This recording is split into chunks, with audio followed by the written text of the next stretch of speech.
Hey guys, it's Jay and welcome to a video today that really I don't know what to call it. I guess it's kind of like a tech haul, a vlogging equipment showcase. At least 2 or 3 times a week I get the question, what camera are you using to make your videos? So I figured I would sit down and make a video to address that question. Now ours is not the most sophisticated, complex equipment setup that you're going to find out there.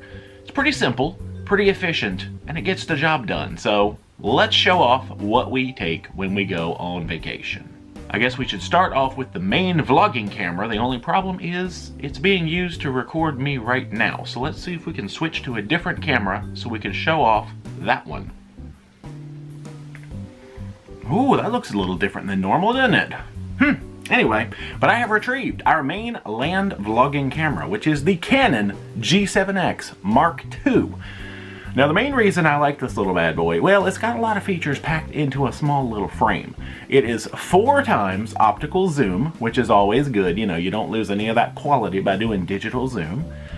It does, the one thing, the drawback it has is the quality on it. The most that it can do, I believe, is 1080p at 60 frames a second, which is normally what I have this thing set to. So you're not getting, you know, fancy 2K, fancy 4K, or any of that out of here. But that's a sacrifice I'm willing to make to be able to literally take this thing, shove it in my pocket, and go about my day. You know, it's more convenience, but it's really good in low light. The good thing I like about it is it actually has a flip-up selfie screen so that when you point it at yourself, you can see what the camera is recording. It also has a little bit of a, like if you want to record something that's a little further down, you can sort of tilt the screen toward yourself to be able to see it a little better. So very adjustable screen, touch screen, which is cool. And you may notice there's a little strip of Velcro up here. One thing that we've done to kind of, you know, enhance this camera is get a little wind muff that attaches to the top. You may hear every now and then in the video somebody will say, oh, what's that on your camera? Or your camera has hair. This is what they're talking about. It's like a little toupee mustache that sits up there on top of the microphones, and when you go outside and the wind blows, it really helps cut down on all of that crazy wind noise, and it saves your videos. There's just so many features about this that I like. There's like manual lighting control right there with your thumb on the top. It's got a little, you know, sort of wheel thing on the front that you can use to, I don't know, you can set different features to where you can turn it, you know, this would be a zoom or something else like that, a focus maybe.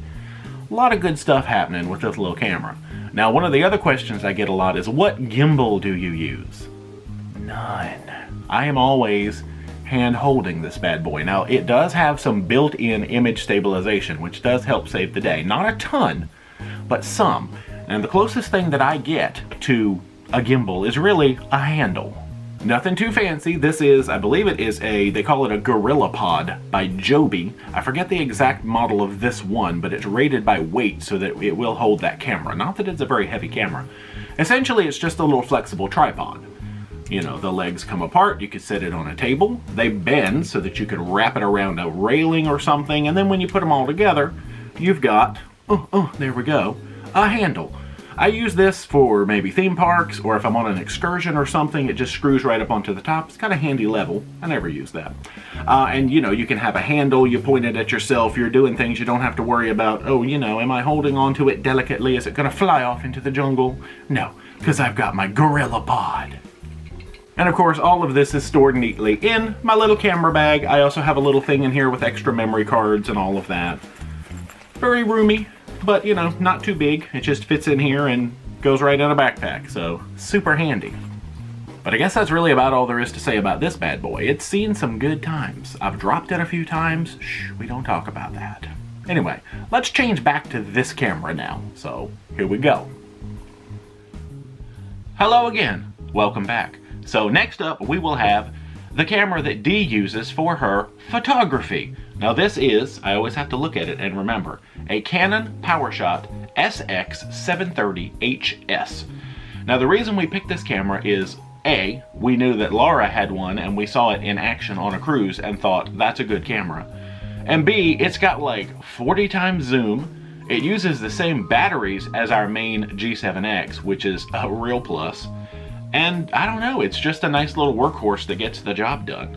You know, we're still talking about that good old optical zoom, no digital zoom. It's the real stuff, you know, where you can zoom all the way in on whales' tails and not lose any of your quality. and it's just a good all-around camera for pictures. It does okay on video. It kind of struggles in low light settings. I mean, we just used it for the piece of video you just watched, so I mean, it's not bad. And it could be a good all-in-one solution if you wanted something with some nice big zoom on it, but it has served us well for photography. Now, of course, you see us go in water mode a good bit, so we have to have some reliable water cameras. So here in this handy-dandy zippered case, I'll put links to all of this stuff down in the description, you know, just in case. We have some GoPro Hero 5 black cameras with yellow floaty handles, because water mode, you know, we're going to want a floaty handle. These have served us really well. Obviously, I think GoPro right now, as of the recording of this video, they're on like the Model 8 as of right now. But these 5s have been pretty good. They do, I think, the funny thing is they actually record better quality video than our main camera. Because I know they do 1080p at 120 frames a second. They do 2K at 60 frames, and I believe 4K at 30 frames. But you know, zero image stabilization. If you're looking for like a good all-around camera, you know, GoPro's not a bad way to go. Now, of course, if we were buying our first GoPro today, would I buy the 5? No, I would probably go for something at least like a 7. We like to stay one model number behind what's the current thing, you know, just because we're thrifty shoppers. But yeah, these have served us well, and until they break, I don't think we're really going to replace them. We've also got a nice little array of battery chargers and things and cables and all of that in here too. Kind of a cool case. One other thing that I always keep in my camera bag is a little pouch where I store all of my batteries, and this does usually have GoPro batteries and some of the batteries that fit either my or D Canon. Again, I love that our batteries are interchangeable. I think I have probably 7 or 8 backup batteries for the Canon and probably a good 5 or 6 for the GoPro, because, you know, you gotta be prepared. But yeah, this always lives in the camera bag. And last up in our camera arsenal is, of course, the flying camera, the drone. Now, this does not go with us on all the trips. Oh, the zipper's over here. Depending on the regulations of the islands or the cruise line where we're going, you know, it sometimes gets left at home. But we have the DJI Mavic Pro. I like it because it's pretty compact. I mean, the entire unit itself is only this big. So it's easy to toss in a backpack or something like that. It's not easy to put back in its case one-handed, but you know, we won't hold that against it. But still, we've gotten some really nice aerial shots with this. I actually went and got my commercial remote pilot's license so that I could legally fly a drone for commercial purposes. Funny thing is, DJI has like a mini model out now that I don't think you even need your license for, but oh well, I'm too legit to quit. One other good thing is I don't ever have to carry that big case around when we go on a cruise, because I have a nice little container that the drone fits in and a nice little container that the remote controller fits in. So this is far more easy to pack.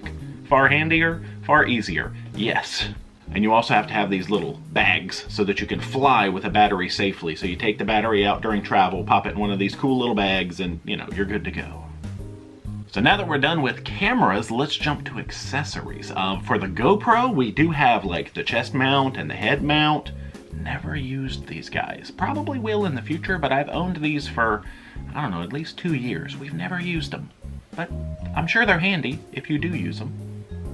Something that does get a little bit more use for the GoPro is this dome. If you've seen any of the over-underwater footage that we've done, where like you can see under the water and yet the air at the same time, it's done with this magical little flying saucer looking dome. You put the GoPro in the back here in a little panel, you line the water up, you know, just in the right zone, and you get some really cool magical shots. So it's as big. It's awkward to pack. It doesn't go on many trips with us, but if we know we're going to be in lots of nice, clear, beachy ports, you might see this in the old backpack.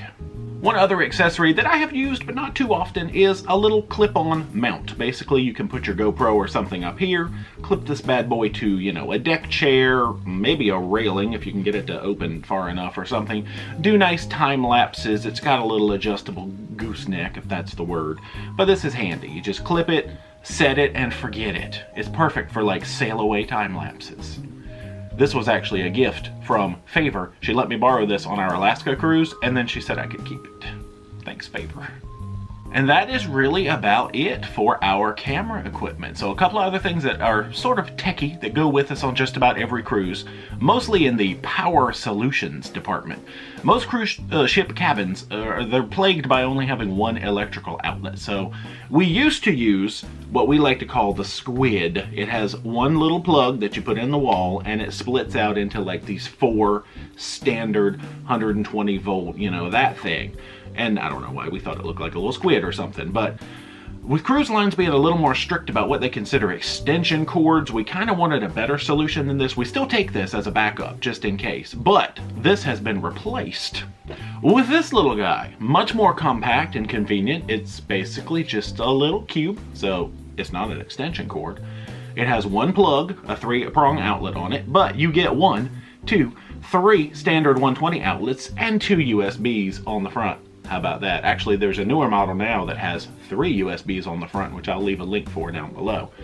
The only problem that you might run into is this. I'm sure they have them out there. There's like maybe a swivel model to this, because if you happen to get to your cabin, and most of the times you're plugging them in so the little grounded thing is at the top and you have access to all 3, you know, dudes. But if it just so happens that you have to plug it in with the grounded pin at the bottom and it's close to a desk, you're gonna block off one of these outlets. So you're gonna have access to this blank side and 2 outlets in the front. So, you know, you could run into some issues there. And if we found a swivel model, that would probably be ideal. But this has been a little space-saving lifesaver.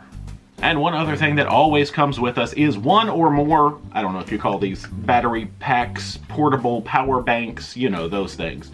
You charge them up. They've got a little cord. This one is especially handy because it has a cord that can swap between Lightning, which helps with my iPhone, and USB-C, which helps with Dee's Google Pixel, all on the same cord. But yeah, you just plug your USB dudes in there, keep this sucker charged up, and you have power on the go. We started getting into these back when we did Disney for the first time, because we realized that we needed more power. Now we have like 3 of these, but this is my favorite one that we have so far. Again, link in the description. How many times can I say link in the description? A few more. Link in the description. And that is it for our techie video camera equipment stuff. Is that a good video title? Sure. So hopefully you did enjoy just this quick little rundown of the gear that we take on cruises. Like I said, very simple. Pocket camera, no gimbal, nothing fancy, nothing that is gonna get in the way of me and my vacation. You know what I mean? So anyway, hopefully you did enjoy. If you haven't already, make sure you are subscribed to the channel. Become a Paromaniac today. Socialize all our media, Facebook, Instagram, and Twitter. And until next time, rock on.